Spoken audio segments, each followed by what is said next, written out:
Hello, and welcome back to Conversations with Zendesk, where we explore new technology and trends in customer experience. Each episode, we speak with industry innovators and experts to hear their thoughts, unpack industry trends, and discuss the most important ideas around CX. I'm your host, Nicole Saunders.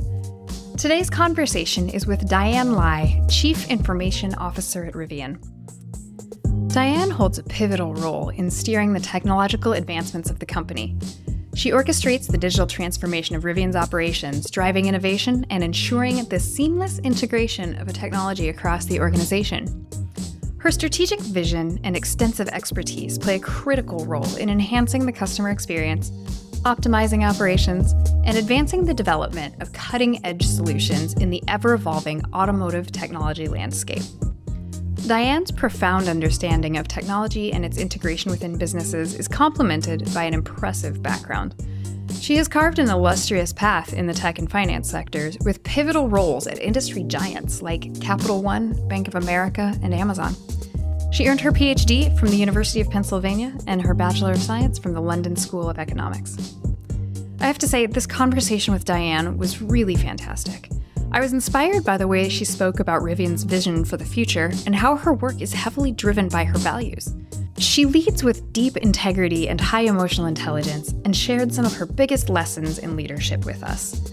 She also told us a story about an excellent customer service experience she had and got into how she is thinking about helping Rivian to scale. Stay tuned for all that and more in this episode of Conversations with Zendesk. Ready to take your customer experiences to the next level? Build lasting relationships with Zendesk's complete customer service solution so that you can exceed every customer's expectations. Sign up for a free trial at zendesk.com. Diane Lye, welcome to Conversations with Zendesk. Thank you. I'm happy to be here. We are so glad to have you. I would love it if you could just share a bit about your journey. You've had a stint at Amazon, you were at Citi, Bank of America, Capital One. How did you make the journey from those positions to your current role as CIO at Rivian? Yes, this is not a career. If you'd been talking to me 20 years ago, 30 years ago, this is not a career I even imagined. That I really didn't know very much at the beginning of my career, very much about technology and about technology careers. So I've been incredibly fortunate. I've had some amazing, not just mentors, but actually advocates and supporters along the way who've been really important to me. I started out at the beginning of my career as a demographer and as a statistician, doing a lot of work analyzing large data sets. My first job after my PhD was in teaching at the University of Washington. I quickly figured out it wasn't for me. They quickly figured out I wasn't for them, that this just wasn't a good match. And I was really very fortunate because that was a time in Seattle, Washington, when the tech industry was just exploding and there were many, many different options. And so I did a bunch of all sorts of different things, but eventually, took a job at Amazon. I got to spend that period of my career at Amazon during that period of just tremendous growth. And when companies are growing very fast, it creates incredible opportunities for learning and for doing new things and trying out new things. So I started out doing data analysis and running a small data analysis team, and often being the person who complained that I didn't have the technology I needed and the data wasn't the way I needed it. And eventually, if you complain like that long enough and loud enough, somebody says to you, well, if you think it's so easy, you do it. And so literally, I got the chance to be part of what was Amazon's data warehouse team, data and analytics team, and eventually ended up leading that team. And that was about the period of time when the very rapid growth of AWS was beginning to take off.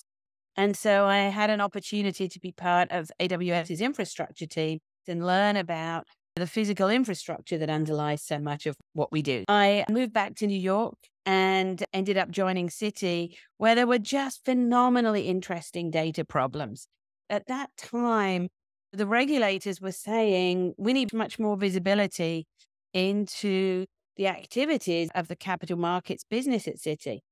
And it turned out that the data that the regulators wanted was actually the data that they needed to run the business better, to understand their customers better, to understand the nature of their business. I worked with phenomenal people again. I had some wonderful coaches and mentors there.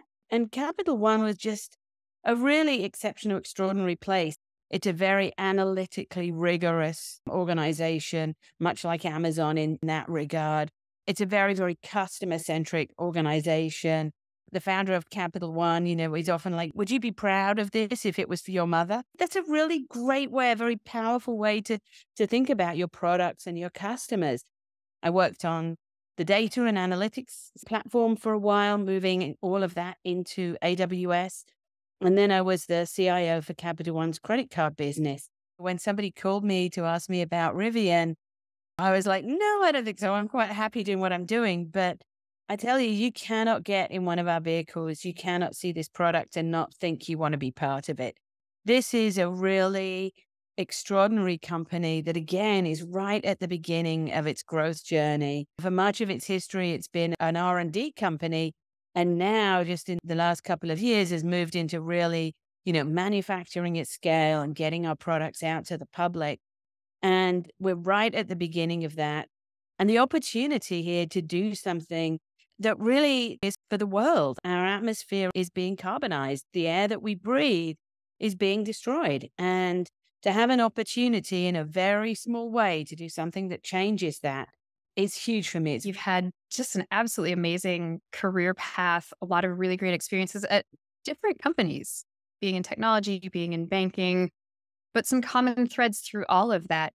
It sounds like you're very attracted to organizations where there's a big alignment of your values. Why is it important to you, and how does that impact your day-to-day and your role? Life is short. We have an imperative, I think, to use our time very wisely and to use our time in a way where you're achieving something worthwhile, doing something that matters. I work hard and I work long hours. And if I'm going to put that time in, time that I could be spending with my family, time that I could be spending on any number of other activities, it had better be for something that's really meaningful for me. And so that's why being at companies that are really mission driven is extremely important to me and has become more and more important to me. Being values driven is such a satisfying thing, and it's such an important thing. Like you said, life is short. You should focus it on places where you feel like you're doing good in the world and where it's meaningful to you. So you are Rivian's first CIO. Why did the company decide to create that role? Was there a tipping point where that became necessary? I don't think there was a tipping point. I think what this is really about is, as I said before, the maturation of the company and the logical evolution from a company where all the focus was on the R&D to develop these absolutely extraordinary products into building the discipline and the rigor that it takes to build one of those products flawlessly, day in, day out, several hundred a day, and to deliver them to the customers and provide really extraordinary customer experiences. When you make that shift from being focused on R&D to being focused on large-scale manufacturing, large-scale customer service, large-scale execution across many different disciplines, your financial processes, making sure that you're running the supply chain really effectively. When you start to do all of those different things, I think you start to realize that you need more coordination, you need a clearly defined strategy around your technology. You need to be able to think about what are the technology architectures that you pursue. And if you think about technology architecture as these are the decisions that are one-way doors, where if you make the wrong decision a couple of years from now, it's going to be really painful to go back and fix it. When you start thinking about scaling in all the ways and all the directions that Rivian is scaling, it becomes critical to build out a technology organization where you've got a defined strategy, where you've got leadership, where you're bringing in the right talent, and so on. And so we pulled together teams that were distributed in different parts of the company that already existed and actually already had amazing people in those teams. We pulled those together to create the organization that I now lead so that we could really think about how all these pieces fit together to enable our growth, enable our scale. That makes a ton of sense. And it is such an exciting time for the company. It's really neat to see it hitting one of those really big explosive growth points. In that role as CIO, what are your primary areas of focus? What are the big things that you're doing on a day-to-day basis? We are doing a lot of big things. I'm sure. One of the areas of focus for me, and that's been a new area for me because I've never worked in manufacturing before, and that has just been really tremendously exciting for me to learn about, is the technology that runs our factory. If you look on our website, there's a cool video of our factory in Normal, Illinois. We have an amazing team and incredible employees in Normal, Illinois that we're very, very proud of. But we also have a lot of robots. And those robots are run by software. They have to be told what to do. And that software has to execute at a very high level of performance, of availability, of reliability. The security of the software is extremely important, and so on. And so that's been a big area of focus through this year, and will continue to be a big area of focus for us is, ensuring that the software that runs the factory is really modern and able to do everything we need. We also have a really challenging, complex supply chain. When you think about the number of parts that go into a vehicle, the supply chain is extraordinarily complex. And you have to be thinking about suppliers, not just your immediate supplier, but what's going on 3, 4, 5 links in the chain back. And so that's been another area of focus, has been all of the software that manages our supply chain, our inventory, and so on. And then we've been very, very focused on customer experience. We have a direct-to-consumer model. We would like our customers to be able to go to the website, configure their vehicle, and buy their vehicle, and make this as seamless, as easy, as simple as possible, and offer customers, hey, here are the vehicles we've got in stock nearby for you, and here are the vehicles that you can configure to your exact specification. It's a very complex product for somebody to buy online. There are a lot of choices customers make, and there are a lot of ways they want to visualize those choices and understand what they're getting and when they're getting it. So we've been working a ton on customer experience, and then a ton on all the things that go along with owning an electric vehicle. People are anxious about charging, and even the largest charging networks in the country are still just a tiny fraction compared to the size of our network of gas stations. So that has to change, and we have to create the software that enables seamless charging experiences for our customers. My partner, Wasim, in our vehicle software team, is very focused on helping customers find where to charge. And then there's all the servicing. A lot of our vehicle servicing can actually be handled either remotely via software, or we can send out a Rivian service vehicle to service the vehicle wherever you are at your home. But, we still need our service centers, and building our software to really optimize that service center experience is, again, very important for us. I love that you brought up the direct-to-consumer model, because I think that is one of the things that's more unique about Rivian. There's very few places you can just go on and order your car.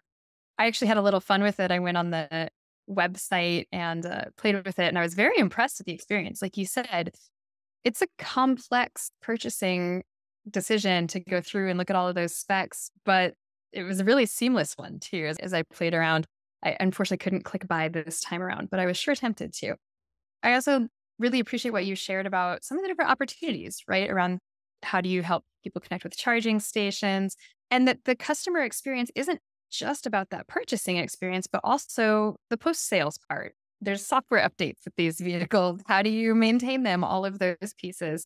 Are there any key things that you have learned, or great examples of ways that you're using technology to ensure those really great customer experiences?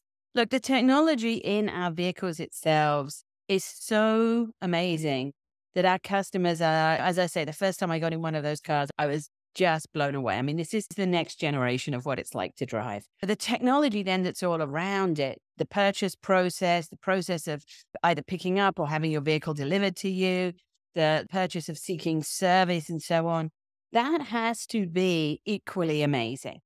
And I'll be honest, I think there are still places where we've got a way to go. One of the things we did this last year was we simplified the whole of the process for that actual purchase, for the actual transaction. And when you think about buying a car, there are all these extra steps involved. It's not just, you write a check. Very often people are financing the vehicle. And it's not just the payment, right? There's also the question of insurance. There's the question of registration. We had originally envisioned that as sort of this complicated step-by-step pipeline, and you had to do the things just in the right order. And what we saw was that quite often our customers got stuck. They didn't have all the bits of paper they needed to upload at the right time and so on. And so we rethought that in a much more customer-oriented way, where the customers had a set of tasks, but rather than being like sequenced one by one, they could organize them in any way they wanted. And that had a really material impact on the number of customers who could complete the purchase without needing to call us up and we have the amazing guides who will help a customer through the process. But many more customers were able to complete the process independently without a guide. There are lots of processes in our lives now that we expect to just be able to do ourselves at whatever time of the day or night, in whatever location we happen to be. Taking away that car purchase experience where you sit at a dealership and you wait around for hours and your bits of paper, signing things, and you go in the back for half an hour and then your kid starts screaming and all of those things. Like taking all of that away and making this into a very customer-oriented, hey, here's the things you got to do them in the order it's convenient for you, at the time that's convenient for you, in the place that's convenient for you. That's the direction that we've been moving in. It's amazing how much complexity there is behind offering a really simple experience for people, isn't it? It's sort of the more streamlined and easy you want to make it on one side, the more factors you have to think about and balance on the backside of all of that. Absolutely. So we've also talked a bit about how Rivian is really growing, and I understand that you're starting to expand and look at the global markets. How does that change your perspective, either on the processes that you're doing or the way that you think about your tech stack when you start looking beyond to broader markets and how to coordinate a global workforce behind all of that? This is still, for us, pretty early days. Our first step into global markets is that we do have some of the Amazon delivery vans in Europe now, which is very exciting. And of course, we have our R1s are available in Canada. So these are our very first little baby steps. But globalization introduces tons and tons of additional complexity and additional considerations. There are different regulatory requirements in all of those in different locations. And even down to things like the sticker that is produced that goes on the vehicle when you purchase a vehicle. Those stickers are different for different locations. We have in our vehicles a set of really advanced capabilities for assisting the driver in terms of all of our ADAS features. And those features all need to be language localized if we're going to be in foreign countries. So if you just think about the user experience inside the vehicle, which is driven by a large touch screen, that all now needs to be in other languages. And then there are many other examples around your financial systems and transactions in different geographies and moving transactions and moving inventory and moving material between different geographies and making sure you're capturing it accurately. There are considerations around security. There are considerations around customer privacy. Different countries have different laws, and making sure that your systems are able to meet all of those requirements. So moving into additional markets is a very large body of work. And it's something that at Rivian, we have to be really thoughtful about to make sure that we can execute that work in a timely manner to keep up with the business, but also in a way that doesn't create additional risk for the company. Absolutely. And I know that we were just talking yesterday about some surveys that were done recently through Zendesk of IT leaders, and security and data regulations are very top of mind. So it's great that you're already looking into all of that. What are the opportunities that you are most excited about in that expansion and growth? What is most inspiring or energizing about all of it? Well, I think what's most inspiring and energizing is essentially the opportunity to bring the products to additional markets and have a larger impact. I live in New York City, and, when I look out my window, there are delivery vans parked all up and down the street, and most of them are traditional internal combustion engine vehicles, and most of them are idling. Their engines are running, and they are pumping pollution out into the air. And the same would be true if I was sitting in London. There's just this massive, massive opportunity to improve air quality in cities with our vans. One of the things that I think is potentially very interesting is the concept of bidirectional charging, where the vehicle can actually provide energy to a home during a power outage. And in rural communities, that means instead of a diesel-powered generator. So again, there are lots of opportunities in that space. And I think as we start to think about it, you think about possibilities for the technology that's been created at Rivian that really go beyond transportation. That's hugely exciting. Oh, I can't wait to hear more about that in the coming years. That is very exciting. So we've talked a lot about the technology side. Let's turn our attention to the human side of your role. Having led tech-centric teams across diverse industries, what are some of the big leadership lessons you've learned that are really crucial in driving technological innovation and adoption? One of the most important things to remember as a leader is that everything you do, every single day, every accomplishment, every system that you're building, every ticket that people are working on, everything that you do depends on the people that you have. And it depends on those people being just as excited and engaged about the product as I am. And so you have to create a workplace where people feel truly valued. You also have to create a team and a workforce where people feel like there's growth and there's learning opportunities and there's development and that they can have a great career at that place. Offering people training, it means offering people opportunities. Like I never worked in manufacturing before. I got that opportunity. I want to make sure that people in my team who've maybe worked on manufacturing systems, but had never worked in a customer-facing system, I want to make sure they've got that opportunity. I want to make sure that people working in the financial systems who've maybe never worked in a manufacturing environment, that they've got that opportunity if they want it. A huge amount of leadership is about opportunities and creating opportunities for teams. You have to trust your team and trust that if you create the space for your team, they will come up with amazing solutions every single time. A lot of the role of the leader is like getting out of the way and getting obstacles out of the way so your team can get stuff done. That sounds like an amazing workplace culture. And that is so important because you can't create great customer experiences if you aren't having great employee experiences. Oh, I don't think miserable people can create great customer experiences. I think people have to come to work every day feeling excited, happy, empowered. I think people need to know that if they've got something else going on in their lives that they need to attend to, it's okay to attend to it because you cannot create great customer experiences from a miserable team. You just can't. Thinking of great customer experiences, are there any great examples of customer service or customer support experiences that you've had in your life that have inspired you or given you ideas in your current role? Well, the one I am always in awe of is an experience I had with the Disney company a long time ago now. When she was younger, my daughter had a Minnie Mouse doll that she absolutely loved. And unfortunately, over time, this Minnie Mouse doll was a ballerina with a pink ballerina skirt and a little crown. Over time, the Minnie Mouse doll got very worn out. And so one day we went to the Disney store to try and get a new Minnie Mouse doll so that the original Minnie Mouse doll would have a sister and they would, she would love the new Minnie Mouse doll.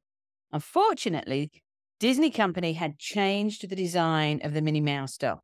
So although we did buy a new one that day, my daughter never loved her. And in fact, she referred to her as replacement Minnie. So I wrote to Disney, or I called up Disney, I can't remember which, and said, you wouldn't happen to have any of the old ones, would you? They said to me, oh, you know what? We replaced them. We made these changes because they didn't wear very well. They wore out really fast. And I was like, yep, my daughter's one got loved to death very quickly. And then like a year passed. And one day FedEx shows up on the doorstep with another Minnie, with the original Minnie. And just a little note saying, hey, we knew you were looking for this and here's the Minnie. Now, I was blown away because someone somewhere had been doing like an inventory check, a clean out, and had found an old Minnie. And they had been able to connect that to the fact that a customer somewhere else wanted the Minnie. Now, that's an amazing thing. That is an extraordinary thing. When you think about both the data that enables that and the systems that enable that, when you think about the empowerment of the people working there who could just like, oh, look, here it is, put it together. So you've got to have a really empowered team. You've got to have really great data. And you've got to have a culture that values the customer above all else. And that all three of those things came together to create a really magical moment. I think that moment when one of our customers gets their vehicle, I want that to be magical, right? And so, everything that happens across our team, all the way from the people assembling the vehicle to the customer experience when they purchase it, the team that delivers the vehicle, that all has to come together to be magical. That is an amazing story. I can't even imagine how all of those dots got connected and how they followed through on that. That's like wild, right? It's so impressive. That's really fantastic. Thank you so much for sharing that. Well, as our conversation comes to an end here, I'd love to just ask, what is top of mind for you heading into this next year? Do you have any big goals or objectives that you're really looking to accomplish? Oh, we have huge goals. Lots of goals. First of all, in cybersecurity, unfortunately, we're really in a kind of arms race situation where there are bad people out there who are like constantly ramping up their efforts, and unfortunately, they're not just bad, they're smart. And so they're getting smarter and smarter. So we have to continue to really up our game with cybersecurity. And, in a supply chain as complex as ours, there are smaller companies out there, maybe companies that are a little bit less tech savvy. And so one of the things we have to do is help those companies get good at cybersecurity as well. So cybersecurity is a big focus for us. Another big focus for us is continuing to improve the technology that enables our manufacturing, that enables the production at the factory, and that enables our supply chain so that we can get better and better at monitoring and controlling that, so that we can take cost out, which is important for our business, so that we can continue to improve the quality of our vehicles. So that's a very, very important body of work for us. We have got a lot of big ideas for how we want to improve our customer experiences across sales, across our servicing, across the support we provide our customers. So we're really beginning to think about what is the next generation, what does the next step there look like? And then my team builds lots and lots of software and technology that is used internally inside Rivian by all of our different Rivian teams. And that's another really important group of customers for us. And we need to make sure that we're continuing to improve that technology to make sure that it's always available, that they can do their work when they want to do their work, and that the features and the functionality of the technology is really giving them what they need to be as efficient as possible. Like you said, big goals. That's really exciting. All right, last question. If you could tell people one thing about Rivian, if they had one takeaway, one thing that you want them to know about Rivian, what would that be? It would be the word forever.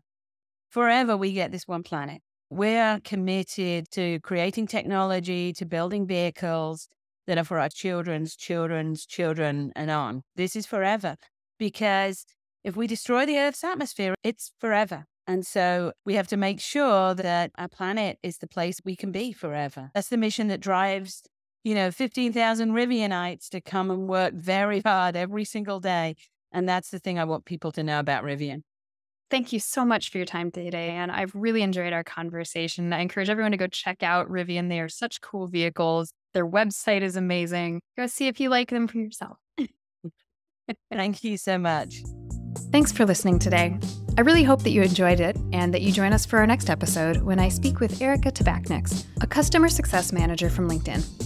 We'll dig into what's top of mind for CSMs right now, how she's supporting her team, and best practices in the customer success space. If you enjoyed today's episode, please share it with a friend or colleague, or you could write us a review on Apple Podcasts. Thanks so much for listening and for being a part of our community.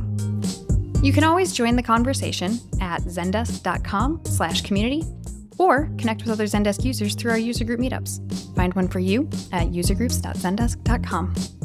Until next time, I'm Nicole Saunders for Zendesk, the intelligent heart of customer experience. Ready to take your customer experiences to the next level? Build lasting relationships with Zendesk's complete customer service solution so that you can exceed every customer's expectations.